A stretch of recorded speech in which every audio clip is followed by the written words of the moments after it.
dealing with the needs of our people, but also in a way that will ensure, at the end of the day, that Gaza, West Bank, including East Jerusalem, is unified as one state, independent and sovereign for our people to live in dignity and respect.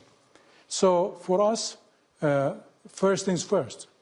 For me, out of this plan, 20 points plan, the most important priority for us is what's happening for our people in Gaza today.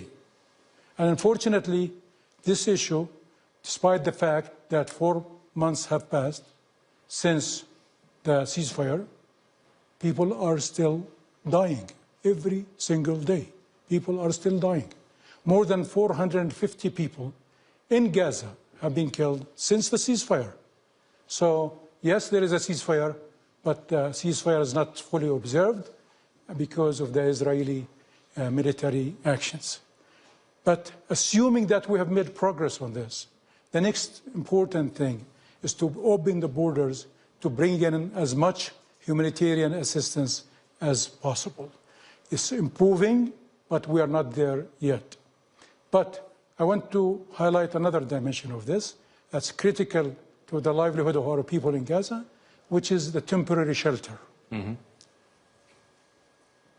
People will wait for a full reconstruction of Gaza.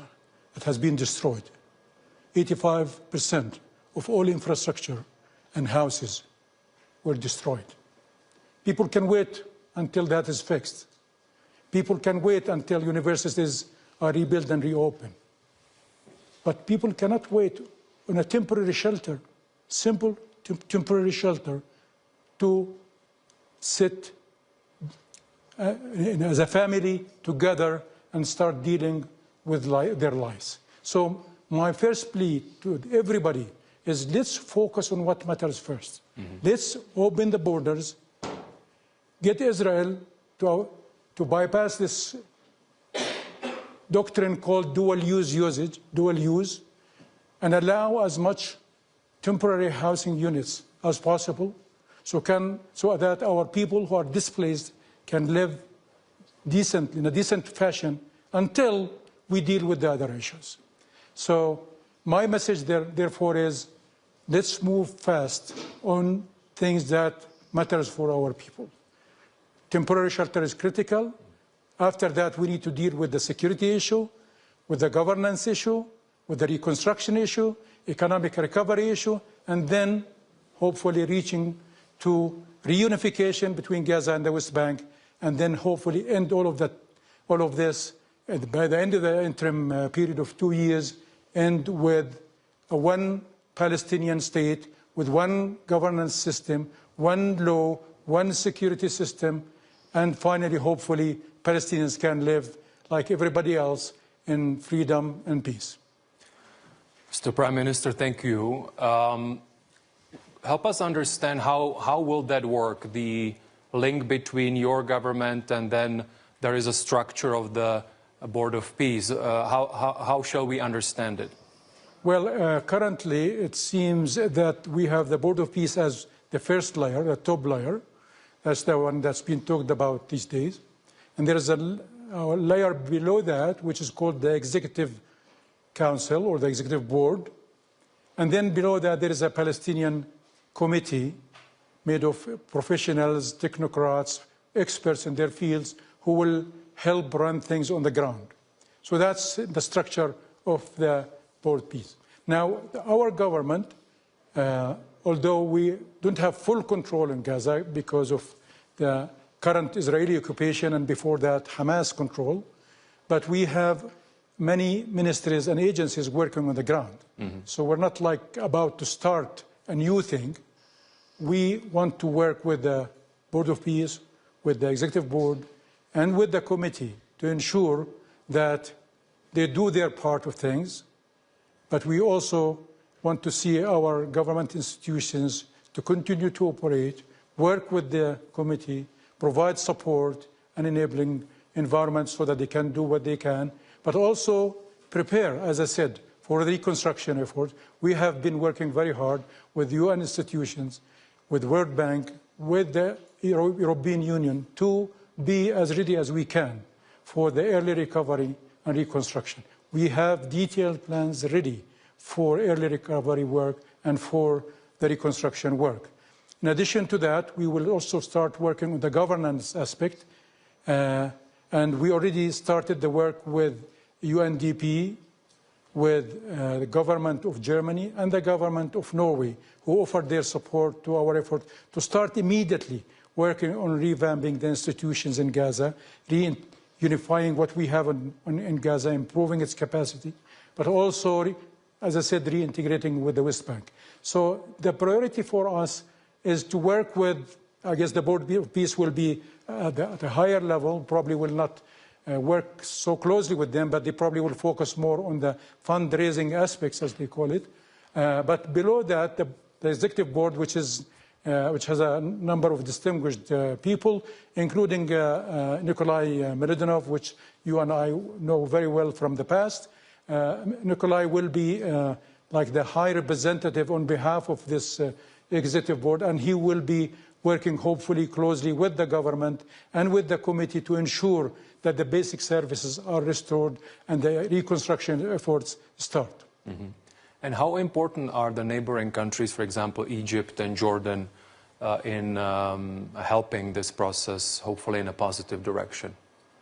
Well, Jordan and Egypt are not just contributors to this. They are key stakeholders in this process. They have always been there for us as Palestinians, and they continue to do so. And I want to take this opportunity to thank the leadership of Egypt and Jordan for their support.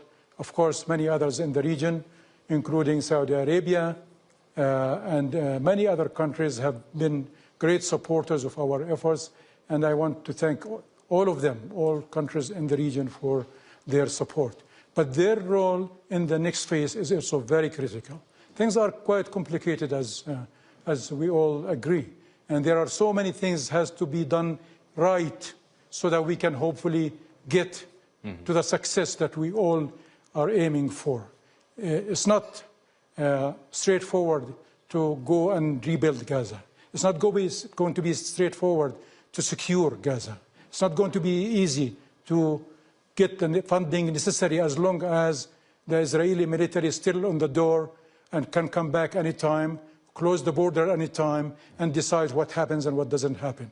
So there are a lot of challenges. Neighboring countries are critical to ensure that continuing support for the Palestinian people on the ground. Egypt is a neighboring country next door for Gaza. It's the only open entry point today for Palestinians with the rest of the world.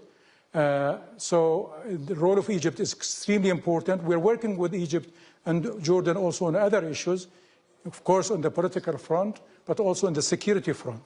They have in the past trained our security forces, and they will do more in the future so we can rebuild the security system in Gaza. So we are already working with them on that. We're already working with Egypt on the reconstruction effort, and we're also working with Saudi Arabia on many other things, several other things, including the reform program, and that's also critical for us. But also, as you know, Saudi Arabia, along with France and many other partners, have been working with us on the two-state solution and its implementation via the New York Declaration that was approved by the General Assembly last September. So the role of the countries in the region is very critical in security aspects, in the governance aspects, in the reforms aspect, but also in the political aspect. No, thank you. And if I can just maybe go a little more in history, you know that this organization was quite active in the 1990s in the follow-up to the Oslo Accords here, and also at some special meetings. There was an economic momentum as well at that time within the Oslo framework. Yes. And I know that I think you're asked that question a lot, but of course it's top of mind of people. How does this current situation relate to the Oslo Accords, to the two-state solution? Are we still within that framework, or are we now departing to some other frameworks? Any thoughts on that?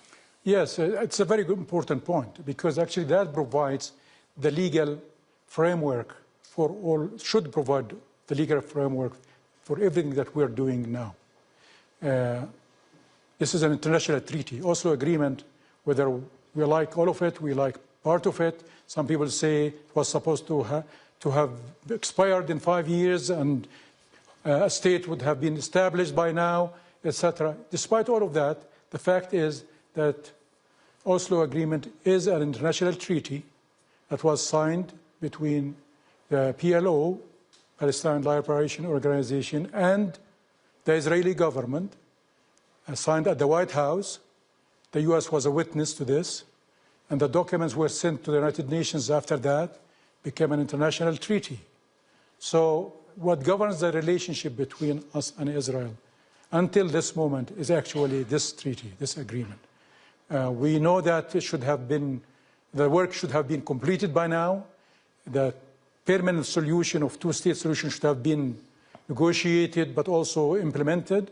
That didn't happen yet, but we still believe that until such thing, until we implement the two-state solution fully, the Oslo Agreement is the legal framework that governs the relations. Now, in this Oslo Agreement, among other things, it talks about Gaza and the West Bank part of one system, one governance system. Palestinian Authority, therefore, has jurisdiction and sovereignty on not only Gaza, but not only West Bank, but also Gaza. And according to the Oslo Agreement, Israel should have withdrawn by now from all of the West Bank, most of the West Bank, and also Gaza. And they did withdraw, as you know, in 2005. They came back after 2023 war with Hamas. And obviously, we want to see an end to all of this, and we want to see Israel also respecting the Oslo Agreement, withdrawing from Gaza and allowing the Palestinian Authority, based on the Oslo Agreement, to come back and govern Gaza as well. But since you mentioned the Oslo Agreement, another important aspect of the Oslo Agreement is also the economic relations that are established between Palestinian Authority and Israel.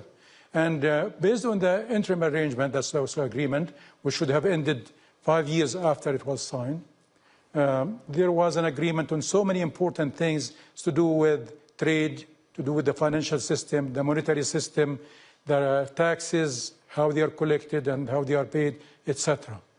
Unfortunately, like almost everything else, on the security, on the withdrawal from our land, the Israeli side did not respect also the economic part of the treaty.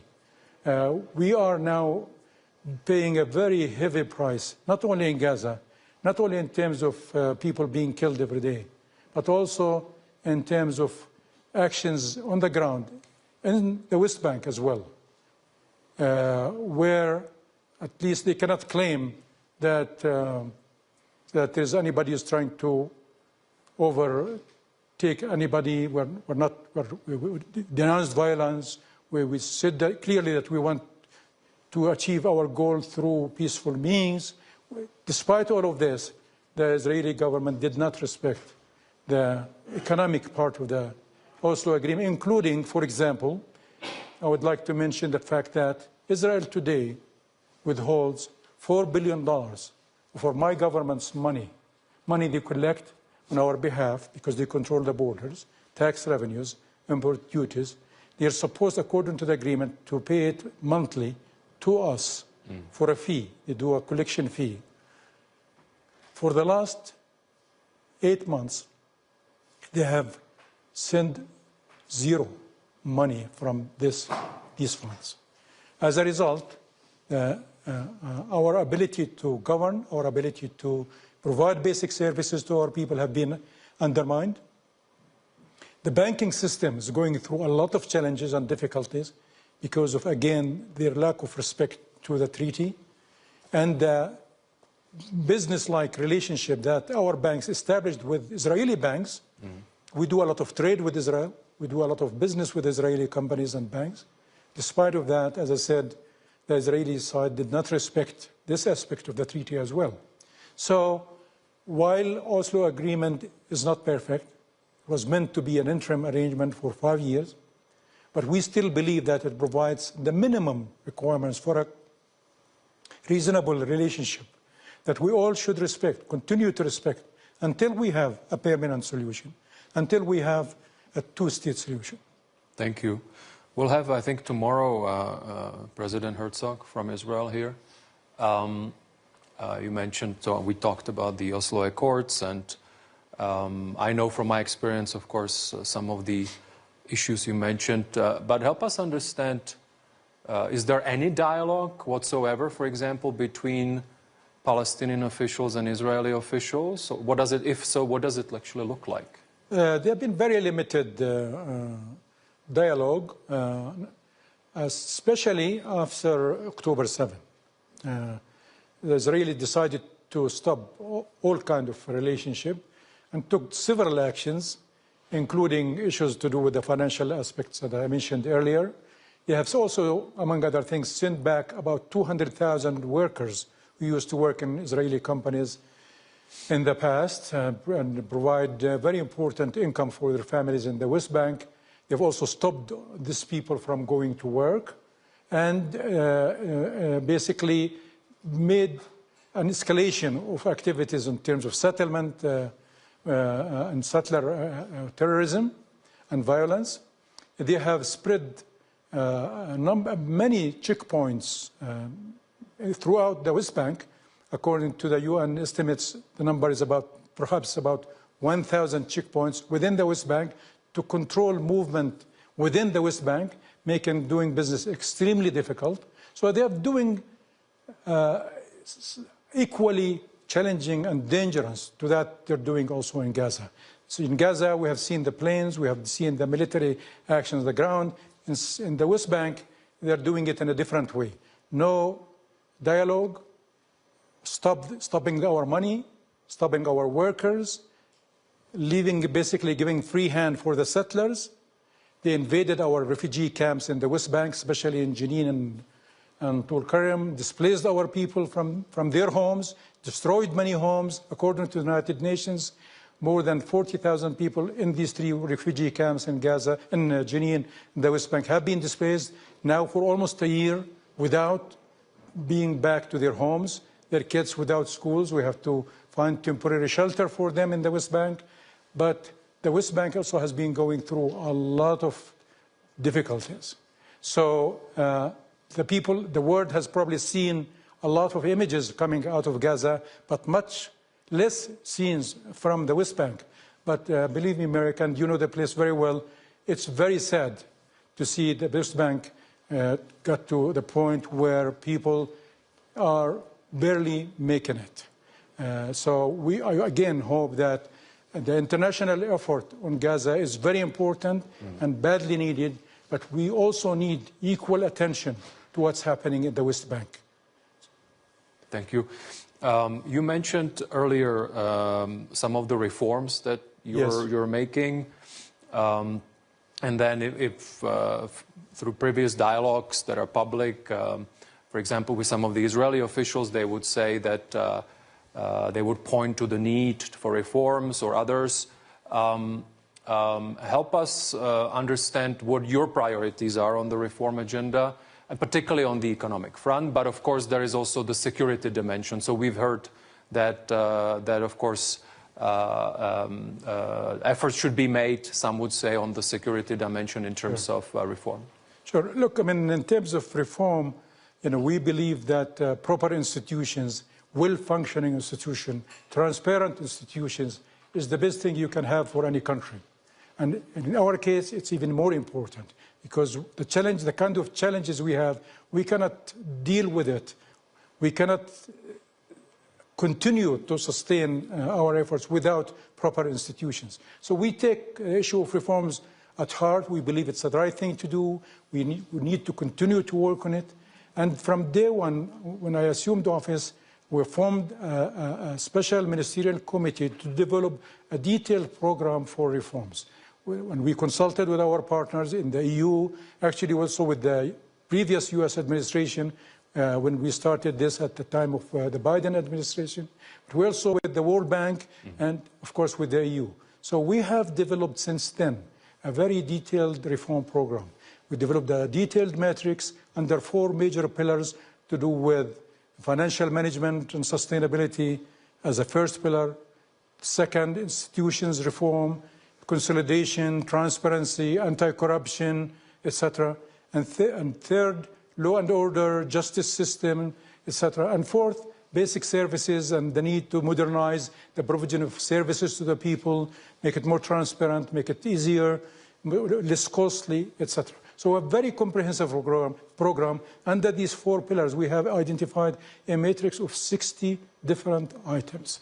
And we have put a timetable for this, and we are producing annual reports on the progress we made. 2 weeks ago, we have produced the report covering the period, the second half of 25. And we shared this with our partners, especially with the EU and the World Bank. And I'm pleased to tell you that more than half of the reform items, more than half, have been completed 100%. And we are actually ahead of schedule in terms of implementing this reform agenda. I'm pleased to tell you that all international partners recognize the progress we're making on the reforms. And we hope that this reform will be empowered and supported. Because let's face it, you cannot do reform under these conditions normally. We're really doing extra effort to show people that we're serious about this. And we also want to take away any excuses from anyone who wants to say, you will not get your national independence until you reform this or that. So we want to take away all these excuses, but we also want to strengthen our institutions. So I want to tell you that reforms are important. Reforms are good for us. We're committed to continue to implement our reform agenda, but we also expect Israel to do its part. Because without proper enabling, let's put it this way, these efforts will go nowhere. It's hard to reform when your employees do not get paid because the Israeli withholding the money. You cannot reform when people cannot move to go to their work because there's 1,000 checkpoints spread around the West Bank. You cannot do reform when basically all the banking system is being subjected to a very systemic effort to make it collapse. This is a banking system that we built it the hard way under the supervision of international organizations. The Palestinian Monetary Authority is a very good institutions regulating the banking system. The IMF visit and check on what we have. We have an anti-money laundering law that we're very proud of. We work very closely with the US Treasury. We work very closely with the UK Treasury. We are open to anyone who wants to look at our systems and make sure that we are implementing the international best practice when it comes to transparency and anti-corruption and the banking system. So we will continue with reforms, but we also want the international community to help us with Israel doing their part. Thank you. And I would like to, I know we are almost out of time, but just to finish with the economy, because you are not only the Prime Minister, but also someone who's really been a thought leader, and you've been playing such a pivotal role in the Palestinian economy over the years. Is this the biggest crisis, economic crisis? If I take, for example, the West Bank economy only, is it the biggest economic crisis we've seen in a while? It is, by far. During the last 2 years, since the war in Gaza, the economy, according to the World Bank statistics, the economy have contracted by 30%. So GDP has contracted by 30%. It's never before. Second, unemployment was about 15% in the West Bank before the war. In the West Bank, it is about 34% today. Gaza, 85% unemployment. So the average Palestinian unemployment rate now is 51%. Obviously, the budget deficit has increased because the fact that Israel is withholding our money. Our private sector, which I would like to salute and convey every possible appreciation and gratitude for their resilience and their hard work and commitment to their country, have also been a strong partner in all of this, but also continue to play a role, but they also have been affected by all of this. So every aspect of our lives have been affected by this. But I want to assure you, Merrick, and everybody else, that our people is resilient, and our people will get out of this strong. It's painful to go through all of this. It's been extremely difficult. But the good news is that, as I said, our people is very resilient, very determined, and thank God we still have good friends around the world that could believe in international law, believe in fairness, believe in justice, believe in dignity, and we're sure we will get there. So I will want to end, if I may, also to say a big thank you to all our partners, but most importantly for our people, especially for our people in Gaza. Mr. Prime Minister, thank you so much for sharing your perspectives here at such a pivotal time. And I really hope that the current efforts can really bring us to peace as rapidly as possible. Thank you so much. Thank you.